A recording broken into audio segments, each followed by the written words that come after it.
Toi aussi fais comme mamie, abonne-toi.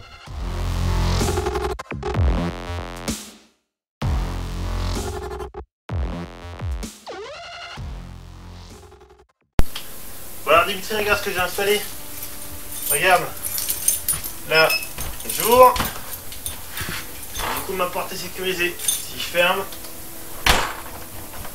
je peux plus ouvrir. Ta porte est sécurisée. Là, j'ouvre. Et voilà, j'ai deux aimants. Regardez-le. Regardez-le comment il est content. Regardez-le. Regarde Florian. Si je prends ton clavier, que je l'arrache et que je fais ça par exemple, que je prends ton bouton poussoir et que je viens le relier à la masse. On est d'accord que ta porte est sécurisée.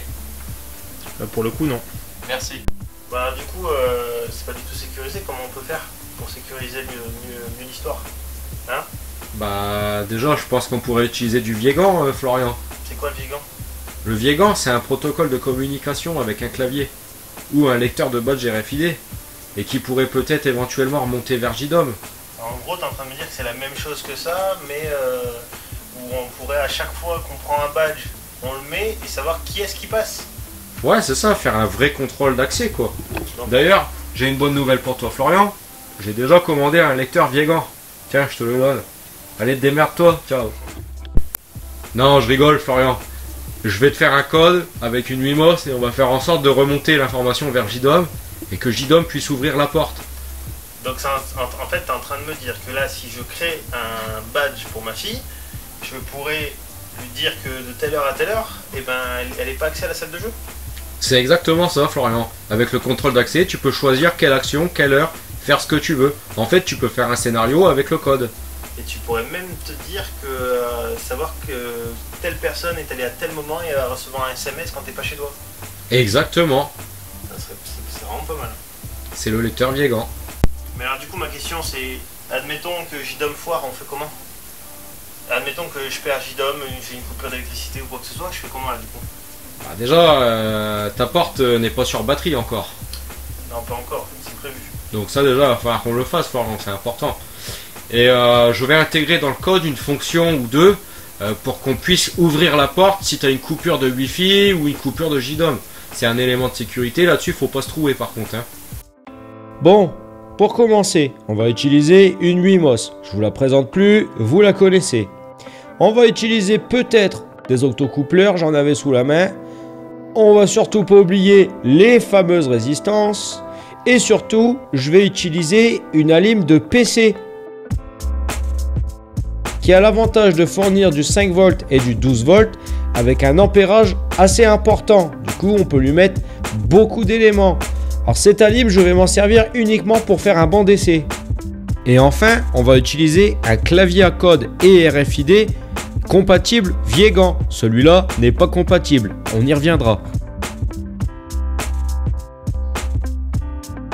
Je vais commencer par réaliser mon banc d'essai. Alors pour démarrer une alim de PC, sachez-le, il faut shunter 2 pins. Je vous mets le plan en suivant. Et ensuite, mettre le courant et ça démarre. C'est magnifique. Avant de tenter quoi que ce soit, n'oubliez pas d'éteindre votre alimentation. Allez, on va commencer par couper un connecteur Molex et dénuder les fils. Pour ce projet, étant donné qu'on va exploiter du 5 volts pour la Wimos et du 12 pour le lecteur, je vais relier les deux fils noirs ensemble. Très important. J'utilise des dominos, mais vous pouvez utiliser des wagos qui sont quand même vachement plus faciles à utiliser. Après, vous me connaissez, vous savez que j'aime bien utiliser du câble Ethernet, donc je vais dénuder un bout de câble pour pouvoir déplacer mon alimentation et travailler au calme sur mon bureau. La petite astuce du jour. Alors vu que c'est du câble et qu'il y a un câble blanc par paire, je vous conseille de le torsader de bout en d'autres. Comme ça, vous savez, de bout en d'autres, de bout en d'autres. Bout en d'autres, c'est une ville. Bref, trêve de plaisanterie. Donc on a le jaune qui nous sert de plus 12, les deux noirs qui nous servent de GND et le rouge qui sert de... Oui, toi là-bas, le petit faillot avec ton bonnet. 5 volts. Oui, c'est ça, c'est 5 volts. Bon, allez, dégage, c'est ma vidéo. Bon les amis, comme vous pouvez le voir, dehors il fait beau, sauf que moi je suis malade, j'ai une certaine maladie qui m'oblige à porter un masque et à rester cloîtré chez moi. Donc je me suis dit cool, je vais pouvoir en profiter peut-être pour avancer sur ce projet. Et j'avais commandé ce lecteur Viegant qui correspondait au lecteur actuel qu'avait Florian avec la fonction Viegant. Sauf qu'en fait c'est une entrée Viegant pour venir brancher un deuxième lecteur. Et c'est toujours lui qui décide si ça ouvre ou si ça ouvre pas. Donc déjà j'ai trifouillé dans les menus, à savoir que ce type de lecteur déjà à la base c'est clairement pas terrible. Donc ce lecteur a une entrée Viegant, mais n'a pas de sortie Viegant. Donc je ne peux pas envoyer l'information vers la Wimos qui va l'envoyer vers JDOM. Heureusement le vendeur ne m'a pas répondu, donc AliExpress m'a directement remboursé. Merci AliExpress, ça dégage.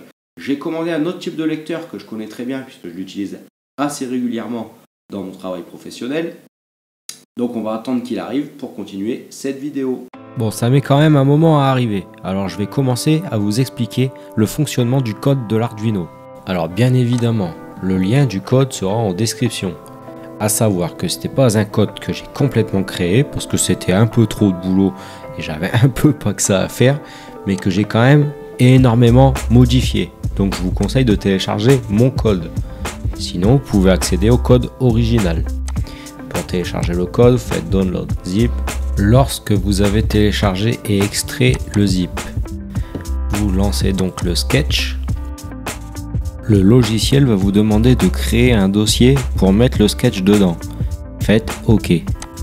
Une fois le sketch ouvert, fermez-le. Oui, je sais. Une fois le sketch fermé, revenez dans votre dossier. Sélectionnez l'ensemble des éléments et glissez-le dans le même dossier que votre sketch. Et enfin, rouvrez votre sketch. Une fois le sketch ouvert, il faudra installer la carte pour la Wimos D1, R2 et Mini. Je l'ai déjà expliqué dans plusieurs vidéos, je vous mets un petit lien en haut à droite. Il faudra également installer les librairies dont nous avons besoin pour ce projet, en sachant qu'Arduino JSON se trouve sur GitHub. Je vous mets le lien en description. Dans l'onglet setting.h, il faudra commencer par ajouter vos deux badges maîtres. Vous trouverez le numéro de badge au dos de celui-ci. Ces badges servent à ouvrir la porte s'il y a une coupure de Wi-Fi ou une coupure de MQTT. Par exemple, une machine qui est en train de foirer. Cela permet de quand même ouvrir la porte malgré le fait que la domotique soit absente. Cela sert uniquement si vous décidez de contrôler une porte. Bien entendu, ces badges ne fonctionnent pas si votre scénario est foireux. Si vous avez fait une connerie dans votre scénario, la porte ne s'ouvrira pas. En revanche, j'ai quand même créé un code c'est la merde qui sert à ouvrir la porte au cas où vous avez foiré votre scénario. Puisque dans le cas de Florian, je sais que ses ordinateurs sont dans sa salle de jeu. Il ne pourra donc pas accéder à l'ordinateur et corriger sa bêtise. Hein Florian, tu fais souvent des bêtises. Il faudra donc ensuite ajouter votre SSID, ainsi que le mot de passe de votre Wi-Fi, l'adresse IP de votre serveur MQTT, en l'occurrence le mien est installé sur JDOM, et le mot de passe, l'utilisateur et le mot de passe de votre MQTT. Vous pouvez ensuite modifier le client ID qui permet de modifier si vous utilisez plusieurs lecteurs. Il y a également les topics qui servent à remonter les informations ou bien à faire claquer les relais ou les octocoupleurs. Bonne nouvelle, j'ai reçu le lecteur Viegant, donc qui possède bien une sortie et pas une entrée Viegant. Après je le connais un petit peu, j'en utilise assez souvent, je l'ai déjà dit. Bon, ce lecteur, premier gros avantage, il fonctionne en 5 volts. C'est-à-dire que pour ceux qui veulent simplement remonter le code vers JDOM pour faire des scénarios, désactiver une alarme, danser la Macarena à l'envers, ça marche directement avec l'alimentation 5 volts de votre Wimos, en sachant que je ne conseille pas d'utiliser l'entrée USB pour alimenter l'ensemble, vous pouvez quand même le faire. Bon, deuxième chose, vu que ce lecteur je le connais bien et qu'il fonctionne très bien et que nanani nanana et qu'il est génial et patati et patata, c'est le moment où je vous annonce que le lien en description est sponsorisé. Ça y est, toi là-bas je t'entends, t'es en train de dire oui ça y est, il va faire de la petite sur notre dos, pas du tout, j'ai payé 21 et des pètes et il est toujours au même prix malgré le lien sponsorisé. Par contre, sur le lien sponsorisé, je touche une petite commission. Cette petite commission, elle n'est pas là juste pour dire ouais, je me fais de la thune sur votre dos. Non, parce que déjà j'ai passé énormément de temps, mais ça je le compte pas. Plus le montage de la vidéo, patati patata. Bref, cet argent que je compte récolter avec ce lien sponsorisé, il va servir à faire d'autres vidéos. Et non pas à m'engraisser et aller m'acheter enfin une Ferrari, une Maserati ou une Porsche. Bref. Donc je vous conseille, si vous voulez me faire plaisir, d'acheter ce lecteur sur le lien qu'il y a dans la description, en sachant qu'il est pleinement compatible. Prenez la version 125 kHz, soit RFID, parce que je n'ai pas testé la version MyFair, du moins pas sur ce projet, bien que ce soit dans mon but futur d'acheter le deuxième lecteur et de l'essayer. Voilà tout. Ce lecteur a aussi un avantage, c'est qu'on peut le mettre sur une boîte d'encastrement. Vous avez cette platine qui se défait, vous venez le fixer sur votre boîte d'encastrement, ce qui va vous permettre de cacher les fils dedans et de faire les raccords. En sachant que c'est vrai, pour le coup, ils ont peut-être été un petit peu radins sur la longueur des fils. Bref, on peut pas dire trop de mal non plus, parce que je l'ai payé 20 balles. Un peu plus de 20 balles, pardon. Ce lecteur, donc il y a la sortie Viegand, le plus, le moins, et surtout, on peut faire en sorte que la LED s'allume verte si on relie au GND le fil gris. Et on peut également faire sonner le buzzer si on relie au GND le fil violet. Donc ça va vous permettre de faire des scénarios où par exemple si vous rentrez chez vous, vous avez le buzzer qui se met à biper pour dire attention gros, t'as pas fait ton code. Ou attention madame, t'as pas fait ton code. Tout le monde sait très bien que ça, pour madame, ça lui évitera d'y péter les oreilles avec une sirène derrière. Donc voilà ce que je peux dire sur ce lecteur. Alors cette vidéo est déjà assez longue. Accrochez-vous, c'est pas fini. Bon, faites pas trop gaffe, c'est le bordel, c'est normal. Au début, j'ai fait des trucs avec des wagons, machin, tout ça, et puis au final, le bordel s'accumule. Donc là, ce que je vais faire un PCB avec des connecteurs à visser, parce que Florian préfère les connecteurs à visser, et il a raison. Ça me fait chier de l'admettre, Florian, mais t'as raison. Donc je vais faire un PCB avec des connecteurs à visser, je vais lui mettre les octocoupleurs dessus, tout ça. Ça va me permettre de débarrasser un peu tout ce bordel, de faire quelque chose de propre et câbler correctement. Allez, c'est parti. Et voilà le PCB terminé. Alors j'ai d'un côté le 5 volts, donc l'entrée et sortie 5 volts. Ici le raccord pour le bouton poussoir. Là j'ai le buzzer et la LED. De l'autre côté, j'ai le GND. Et enfin, j'ai les entrées Viegand D1 et D0. Et ainsi que le fil pour l'entrée du relais. Alors en sachant que ce PCB n'est pas obligatoire, c'est parce que Florian va mettre tout ça en sécurité derrière la porte.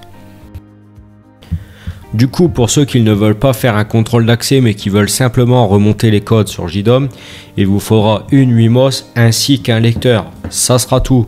Je vais vous montrer tout de suite que ça fonctionne en USB.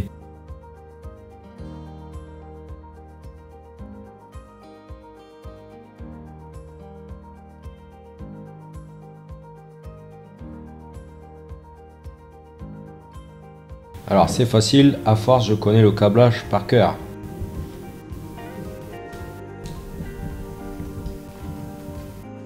Vous pouvez prendre un peu plus de temps pour câbler, hein. Et vous pouvez directement souder le lecteur à la Wimos.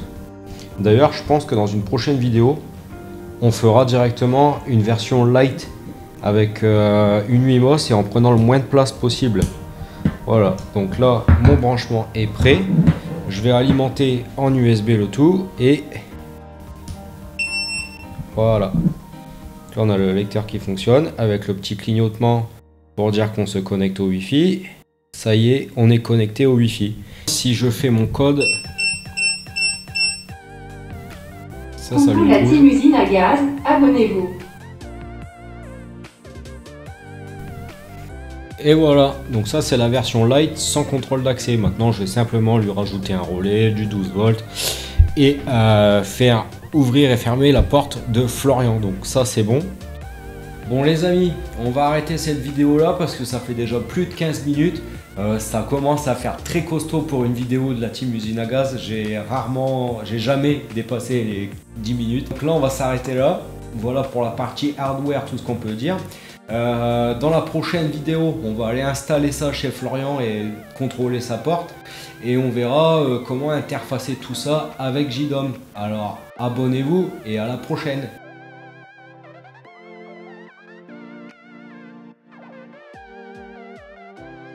Et même si on sait tous que tu devrais pas, Florian.